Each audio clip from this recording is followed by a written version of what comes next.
October 13, 1307, a date forever etched in infamy. Under a shroud of secrecy, soldiers of the French king, Philip the Fair, stormed Templar preceptories across France. Hundreds of knights, revered for centuries as the holy warriors of Christendom, were arrested, shackled, and thrown into dungeons. The charge: heresy, idolatry, and unspeakable crimes. But beneath the veneer of religious piety lay much more earthly motive: a desperate king, drowning in debt, eyeing the legendary treasure of the Knights Templar, a treasure that, when he finally burst into their Paris headquarters, was nowhere to be found. How could the wealthiest organization in the medieval world, a financial titan with assets stretching from London to Jerusalem, simply vanish overnight? The Knights Templar were not just warriors. They were the world's first multinational corporation and its most trusted bankers. Imagine a system where a nobleman in England could deposit his gold, travel thousands of miles to the Holy Land with only a slip of paper, and withdraw the equivalent amount in silver upon arrival. This was the genius of the Templars. They invented a sophisticated system of credit notes, encrypted with a cipher key, making them the medieval equivalent of international wire transfers. They were the bankers to kings, popes, and merchants. They owned fleets of ships, vast tracts of land, farms, vineyards, and fortresses across Europe and the Near East. Their Paris temple was the de facto central bank of France, managing the royal treasury itself. The Templars were quite simply too big to fail, or so they thought. Their success was built on two pillars: military prowess and financial acumen. Pilgrims and crusaders entrusted their fortunes to the Templars for safekeeping during their perilous journeys. This constant inflow of capital created a massive deposit base, but the Templars didn't just sit on this wealth. They lent it out at interest, a practice technically forbidden as usury for Christians, but cleverly bypassed through complex contracts. They financed wars, propped up kingdoms, and managed the estates of Europe's elite. Their network of commanderies acted as a chain of secure vaults and branches, allowing for the seamless movement of capital. By the early 14th century, their wealth was estimated to be so vast it could have bankrupted entire nations. And one nation, France, under King Philip IV, was teetering on that very edge. Philip the Fair was a man obsessed with absolute power and crippled by perpetual debt. He had debased his kingdom's coinage multiple times, expelled the Jews to seize their assets, and was constantly at war with England and Flanders. His bills were mounting, and his creditors were growing impatient.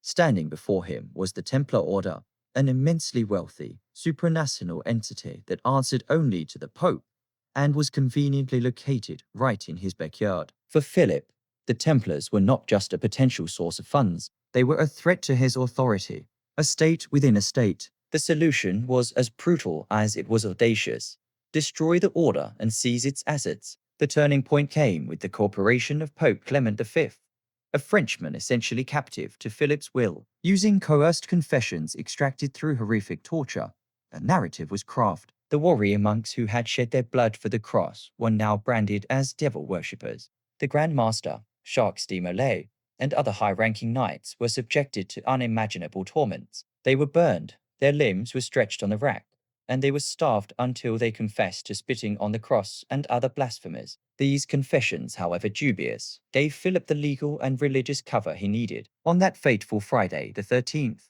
the trap was sprung. The king's men moved swiftly, expecting to find vaults overflowing with gold, silver, and jewels. They found almost nothing. The legendary treasure was gone. The main fleet of the Templar navy, docked at La Rochelle, had also vanished. It was as if the order knew what was coming. Despite arresting thousands of members, the king's agents found the main treasury completely empty. The vast accounting ledgers, which would have detailed their assets and liabilities across Europe, were also missing. The dramatic climax of Philip's plan turned into a frustrating anticlimax. He had the knights, but their wealth had evaporated like a morning mist. In 1314, Jacques de Molay, recanting his false confession, was burned at the stake in Paris. Legend says that with his dying breath, he cursed both King Philip and Pope Clement, summoning them to God's judgment within a year. In a chilling twist of fate, both men were dead before the year was out. So where did the money go? This is one of history's greatest financial mysteries.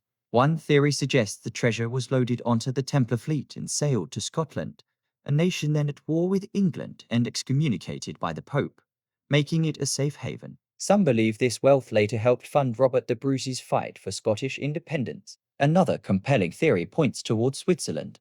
A group of heavily armed, unknown warriors mysteriously appear to help the Swiss cantons defeat the powerful Habsburgs at the Battle of Morgarten in 1315, just a few years after the Templars' dissolution. Could these have been fugitive knights, whose financial expertise and military discipline helped lay the groundwork for the famously secretive Swiss banking system? And then there's the Vatican. The Pope officially dissolved the order, transferring its properties to their rivals, the Knights Hospitaller. But how much of the liquid assets, the gold and silver, secretly found its way into the papal coffers, becoming the seed of the Vatican's own immense wealth? The black treasury of the Templars may not be buried on an island, but hidden in plain sight, absorbed into the balance sheets of other powerful institutions. The story of the Templars offers stark lessons for our modern world. First, no entity is truly too big to fail. The Templars were the financial backbone of Europe, yet a determined sovereign power, armed with propaganda and brute force,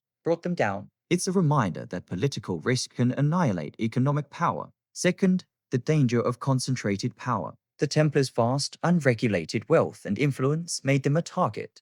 Today, we see similar debates surrounding big tech companies and global financial institutions that rival the power of nation-states. Finally, the narrative of debt and expropriation repeats itself. When governments face insurmountable debt, they often resort to extreme measures, whether it's seizing assets, debasing currency, or scapegoating a particular group. The Templars were the victims of a 14th century sovereign debt crisis. Their downfall serves as a timeless warning about the desperate measures desperate states will take. The Knights Templar built a financial empire on trust and innovation, only to see it dismantled by debt and political ambition. Their treasure may be lost, but their story reveals a fundamental truth.